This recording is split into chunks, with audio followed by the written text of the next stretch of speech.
Hello, this is Debra Cohen, brought to you by X39 Patch, where you can have more energy and more life.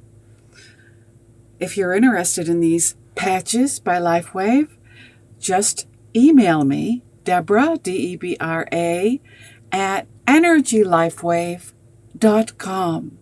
And I will be talking toward the end of this broadcast about their new upcoming water machine, drinking water. It's called X2O. All right, so if you're reading the banner and you can see the video, it says, "Did you vote for me today?"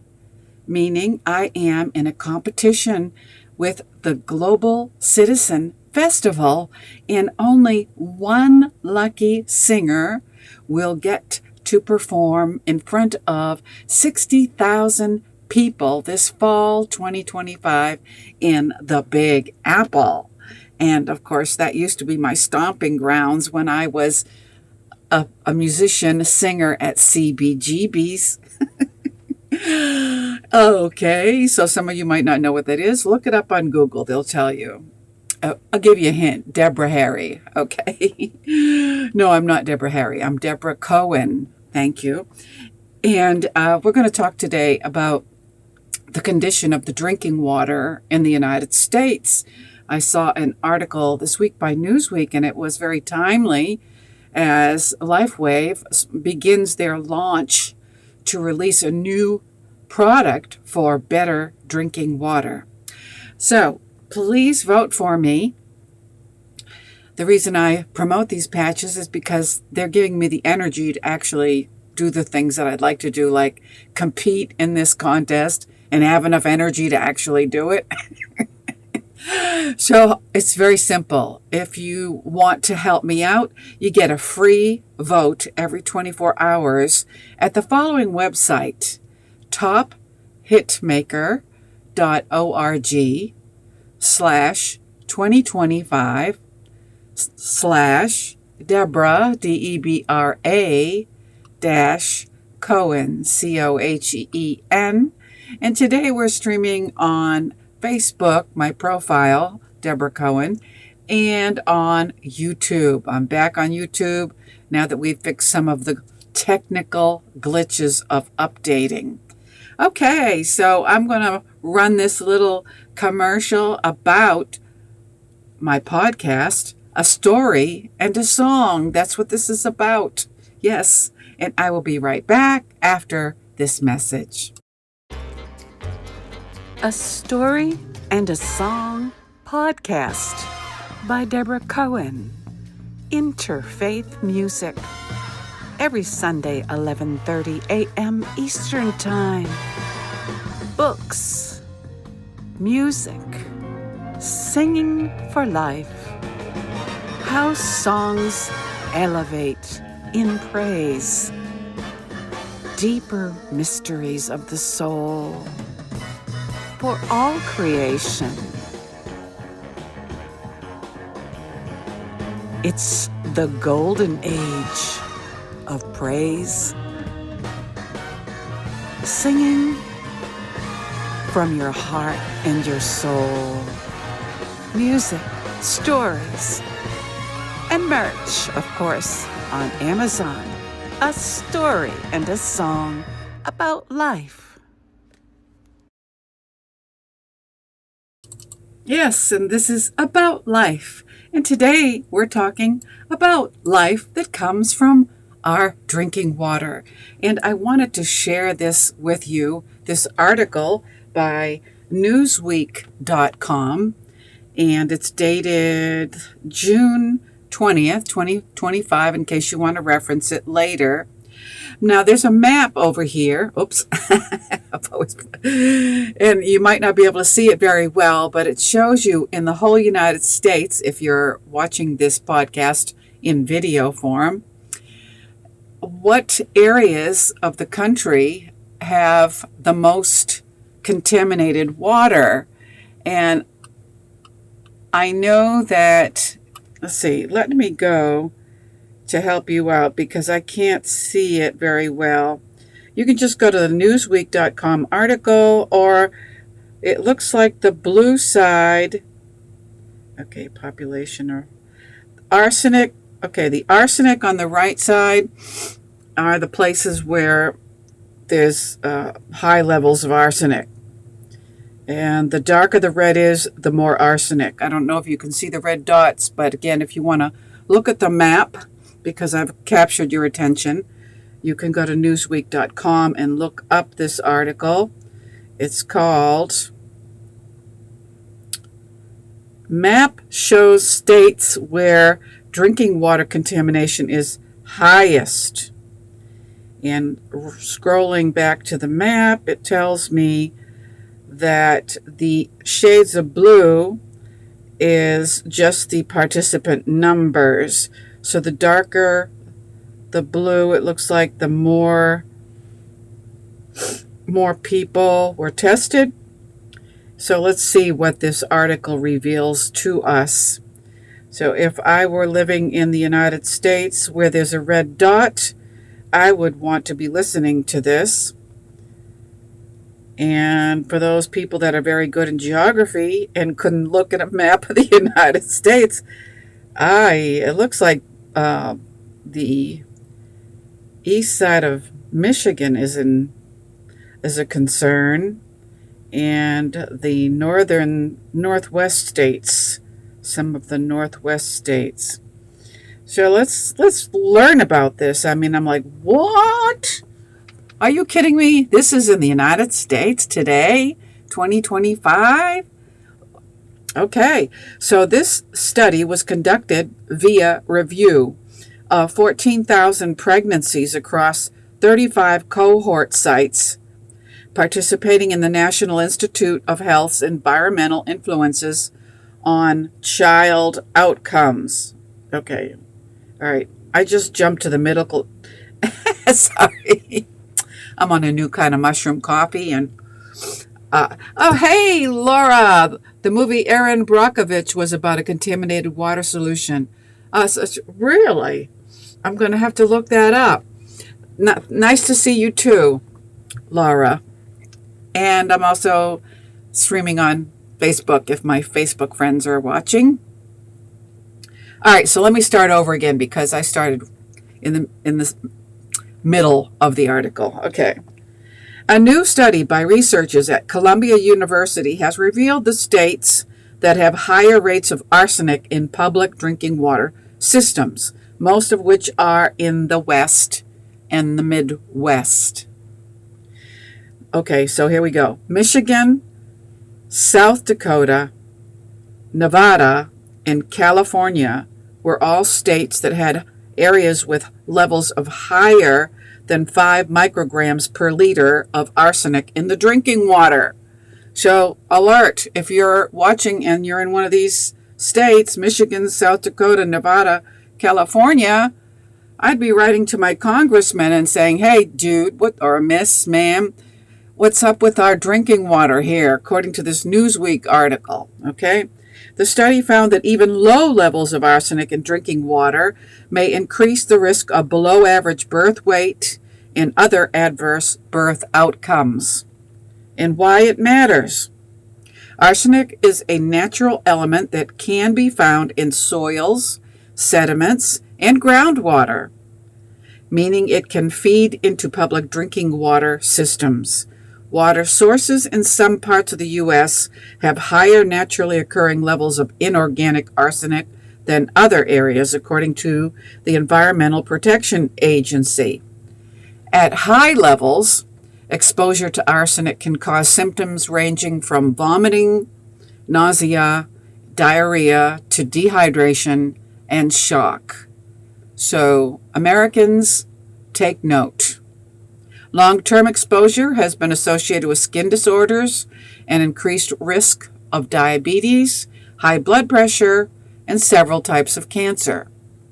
While EPA has determined that there is a safe level of exposure at less than 10 micrograms per liter, the new study suggests that the maximum level of accepted arsenic exposure may still be associated with health risks. And the map that you're looking at over my right shoulder, is from JAMA, Jama network. Okay, so this is where I started. The study was conducted via review of 14,000 pregnancies across 35 cohort sites participating in the National Institute of Health and Environmental Influence on Child Health Outcomes, called ECHO program, ECHO, and its findings were published on the medical journal site JAMA earlier this very week. It also assessed the level of arsenic in public drinking water systems in various areas nationwide based on data from 2017 to 2019, with the exception of Michigan, as data was not available in that time period for the state and instead was taken from 2009 to 2011. The findings, as shown in the map above, revealed the western and midwestern states were more likely to have higher levels of arsenic in public drinking water. And that's the map you're looking at if you're watching this live or in a video podcast archive on my YouTube channel. The disparity is because some states have elevated arsenic levels primarily due to natural geology, with some contribution from human activities. This person is called Vasilis Vassiliou, chair and professor of environmental health science at Yale of Public Health.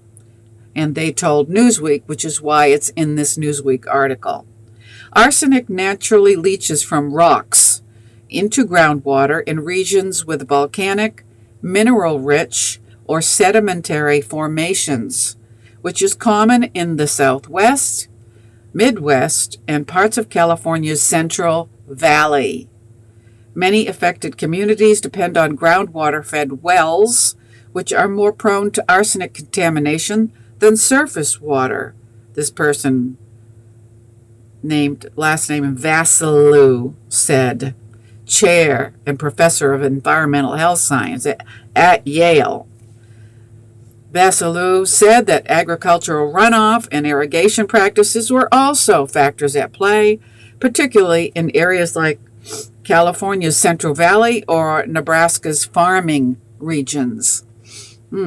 Okay, so small rural and indigenous communities often bear the highest burden, especially those relying on underfunded or poorly monitored water systems.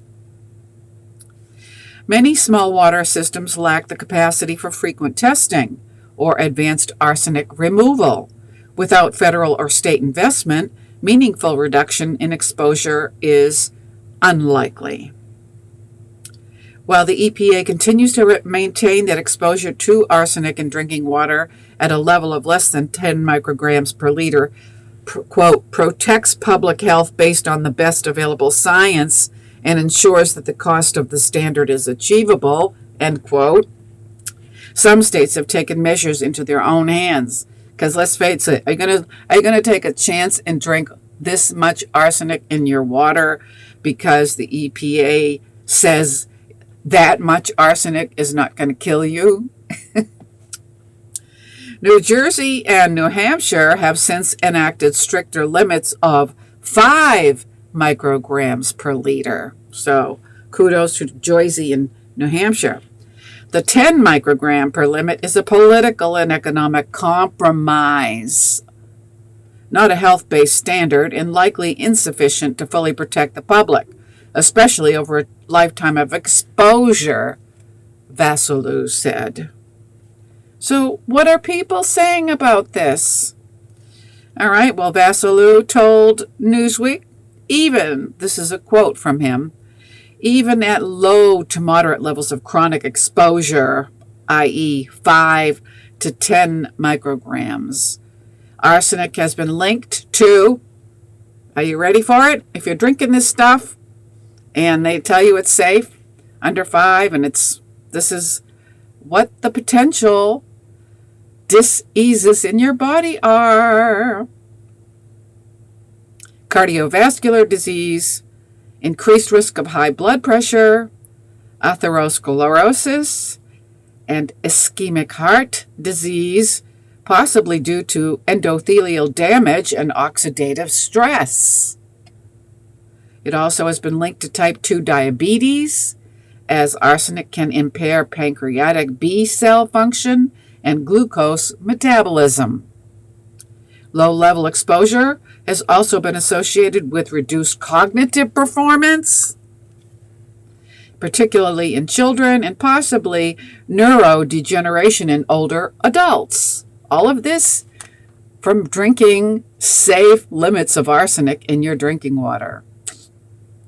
Chronic exposure, even at levels near or below the EPA maximum, has been linked to bladder, lung, skin, and possibly kidney and liver cancers. Arsenic disrupts immune system function as well, increasing susceptibility to infections and possibly reducing vaccine effectiveness. I mean, if I found out that my public drinking water had arsenic of this measurement in it, I'd be doing something about it.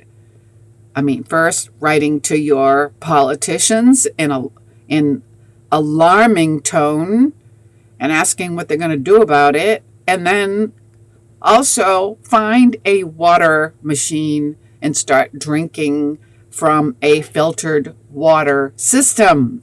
And the one that I'm going to recommend, I will mention at the end of this article. A growing number of researchers argue that no safe threshold may exist for certain outcomes like prenatal exposure, cardiovascular disease, and cancer. I always wondered why the United States has such a high level of cancer. The authors of the study called for further research to determine the influence of arsenic on public health and stressed the importance of updating health-based water safety standards at both federal and state levels. So this is why you would want to write to your federal and state politicians. Go to change.org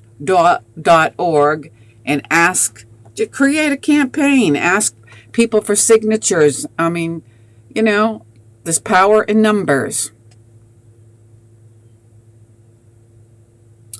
All right, so I think that is the gist of the article, and I hope that you are concerned as an American drinking potentially dangerous levels of arsenic.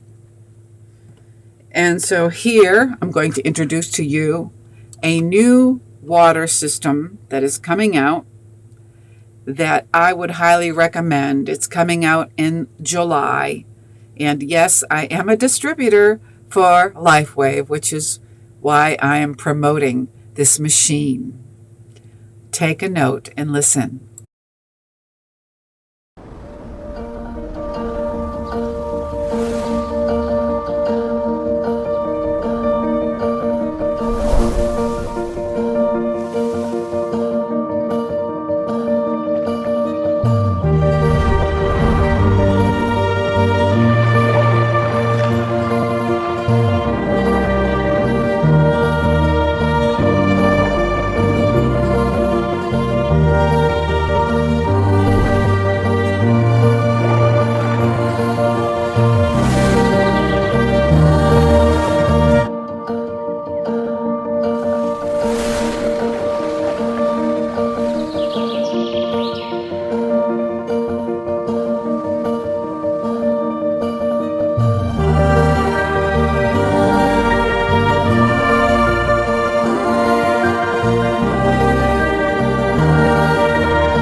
So there you have it. If you are interested in the water machine that is coming out in July 2025, you can contact me, Debra, Debra, at energylifewave.com, and I would be glad to send you more information.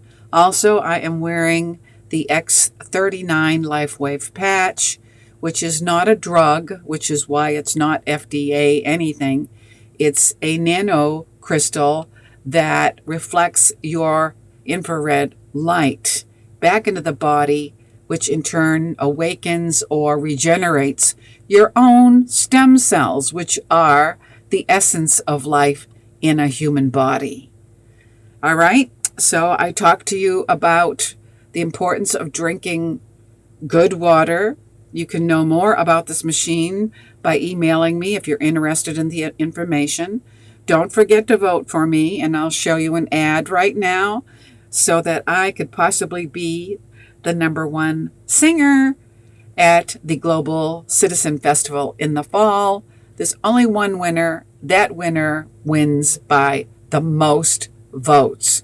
So you can vote every 24 hours for me for free. If you're a friend of mine, I'm asking you for this favor. So I'll show you this little ad so you know what it's about. Help indie artist Debra Cohen get to play at the Global Citizen Festival in New York City.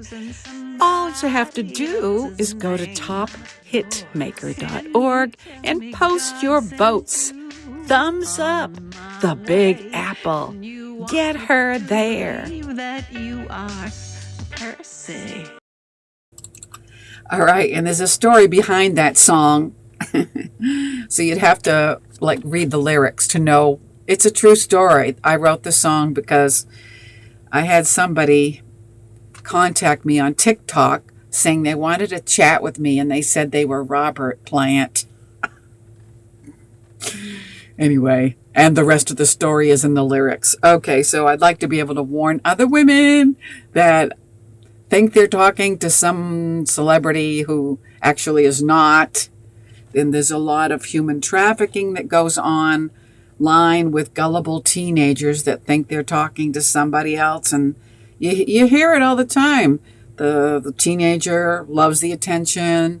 They arrange a meeting place, and the child somehow gets to meet this stranger, and you never see that child again.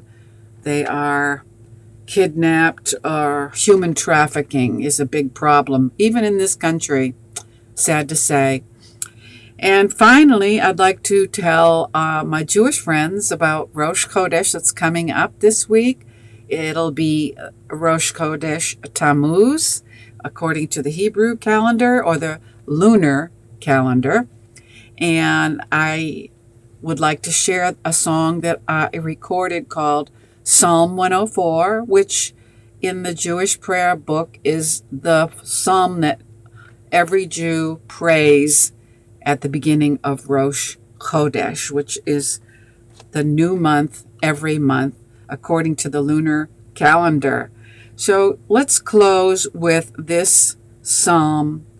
And if you have a place to sit in quiet and silence and pray for the peace of Jerusalem and the world, and let's make this world a better place. While we're here, you realize when you get to be my age that we're not here that long. It seems like forever when you're younger, or when you don't know who you are and you're trying to find yourself, or you're suffering, which, believe me, I've had my share. It seems like an eternity. Mentioning the 53 captives being held by Hamas in underground tunnels in Gaza. These same Hamas terrorists are allowed to negotiate with world powers because of the UN's failure to define terrorism. So I also have a petition going, change.org. If you go there and look up Hamas terrorism, maybe you'll find, or just look up my name, Debra Cohen, and sign that petition, because this is wrong. The UN's negligence to define terrorism is allowing Hamas to act as a world power. They're terrorists. They should be snuffed out. So, get your pen out and fight back. And the more people that we can get to sign the petition, the more chance we have of getting the UN to do their job, which is to make this world a better place. I was going to play that ad, but I don't think I've got it here. So let's just go with Psalm 104 and think about our Creator that put us all here for a reason, and that is to be a light to the rest of the world. Thank you for listening. If you know somebody that is shopping for water machines or is willing to help an indie artist get to the top of the contest, share this podcast link with them. And thank you again. Check out my music on debracohenmusic.com.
Touches the hill.